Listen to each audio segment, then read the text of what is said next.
What do you feel you have learned in the progression from your preliminary task to your full product? Preliminary task image progression. My college magazine had a short deadline, therefore we didn't have enough time to do a photo shoot. We chose a location of the library, which I thought was appropriate to the genre of the magazine, which is educational. We used a Canon camera and took original images. However, when we chose an image and put it on Photoshop, it became stretched and blurry, therefore the quality was considerably bad. Considering this was the first time we used Photoshop and used original images, it went quite well. However, I have made some improvements, which is shown on my front cover of my magazine. This is my front cover, which I used for my main task. I was able to organise a photo shoot in the time, which I used better equipment and the location I wanted, which was planned ahead. When I applied the image to my Photoshop, I made sure it wouldn't be stretched and edited to match the colour scheme. I also emphasised the model by blurring out the background slightly. This means that more focus is on the artist. I used professional Canon camera to ensure the lighting was right on my photographs.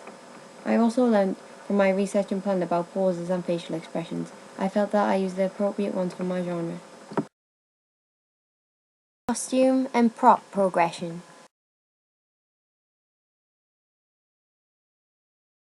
For the preliminary task, we didn't have much time to plan, therefore we used what we had. Since it was a college magazine, we went with the educational genre. We decided to use the computers in the ILC, which have connotations of learning.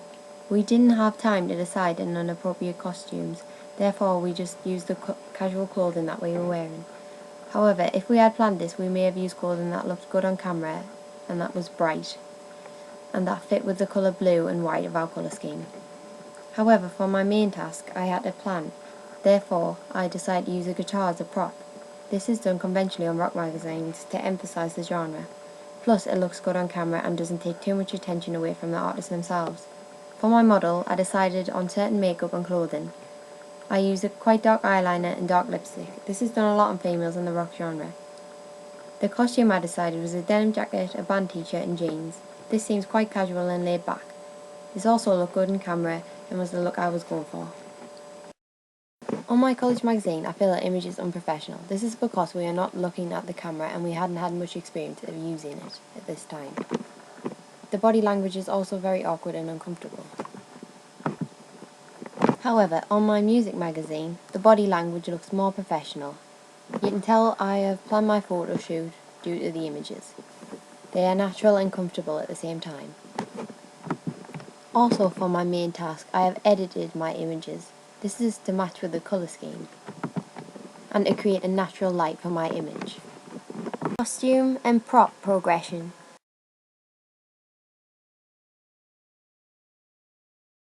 The images I have used on my contents page for my preliminary task and my contents page for my main task are very different.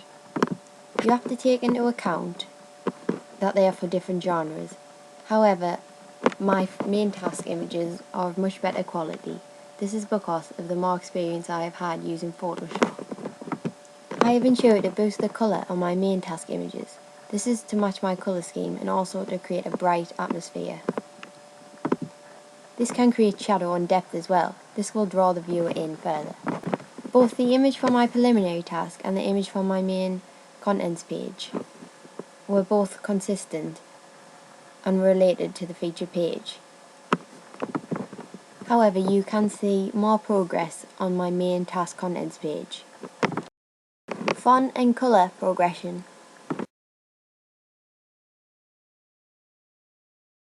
On my preliminary, I used a font already given on Photoshop. Although they are for different audiences, my preliminary task font looks a lot less professional compared to my final product. For my final product, I learned to use fonts you can download from online. I used cooltext.com. This meant I could use this for my masthead and other fonts to create consistency throughout my magazine. For my preliminary task, I only used one font. However, on my main task, I used a variety of fonts. This makes it more eye-catching to the audience, and is conventionally done on this sort of magazine. In both my preliminary task and my main task, I have used different size fonts for importance. The masthead is the largest thing on the page in both my preliminary and my main task. This is because this is done conventionally on most magazines, to draw attention and to establish the magazine.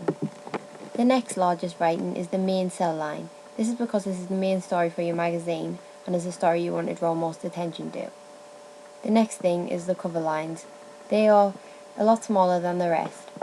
This is again due to importance. As you can see, the fonts on my main task have improved considerably from my preliminary task. They have become more eye-catching and stand out to the audience more.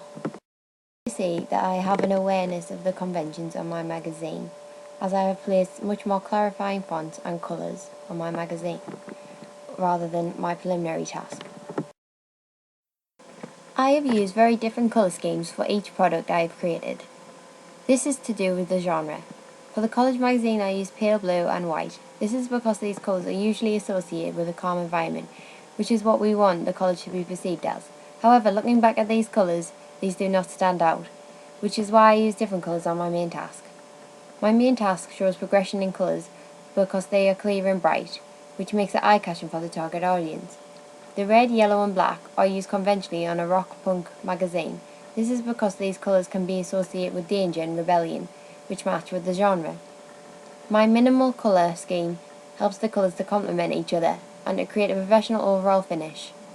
Red mastheads are used on magazines such as NME to stand out, which is why I was inspired to do this. However, I made it a gradual look so that my magazine was easily recognisable and also original. Layout progression. On both the front cover of my college magazine and my music magazine front cover, I feel that I've displayed a clear understanding of magazine convention. I've also done this in the contents pages. The title is placed at the top centre of the page. However, on my main magazine, I have placed it on the top left third. The image is placed in the centre, and this is a focal point to draw the reader through eye contact. The mode of address is direct. The features are placed around the edge of the front cover, and the barcode is placed in the bottom corner of the page. This is typical for a conventional magazine. For each of my contents pages, I have a main image which may appear central to the layout and design. On my preliminary contents page, the layout is very simple. The information is on the left and the image is on the right. This may appear similar to my main task contents page layout. However, I've made the main task more interesting by slanting some of the images, creating a cluttered effect. This fills out the page easily. My main image is on the right hand side, whereas on my preliminary task, the image is placed as the header. I have learnt this is not typically done on a magazine, therefore I have learned from this when creating my main task and placed it in the correct position. If I were to design and create a music magazine in future productions, I feel I have learned quite a lot from my research and planning, my creative process and my final creation. Also from this music magazine, I have learned to use new technologies to help me in the whole production process, and now would be able to produce a good magazine, perhaps even better. I understand the conventions for my magazine front cover, contents and double page spread, and how each page must include sufficient proportion of both text and images in order to keep the reader's interest and to ensure the magazine does not contain too much text, which would appear too formal and more like a newspaper. I am now also aware of how the colour scheme should follow the conventional colours for the music genre you are trying to portray, in order to allow readers to recognise your target audience and to associate with the genre if it was sold in store. I am aware of the new techniques and the process within Photoshop in order to create a professional looking magazine, and I am also aware of how to edit photographs on Photoshop to allow the desired effect that you want. Due to this process, I now know how to take original images and plan out photo shoots and location scouting. However, if I was to produce a magazine in the future, I may take a different approach to the planning and the images, in that I would find a photography studio space which would allow my photographs for better lighting and overall quality, making it professional, therefore more like a typical magazine. However, I have made a lot of progress from my preliminary task and I am happy with my final outcome.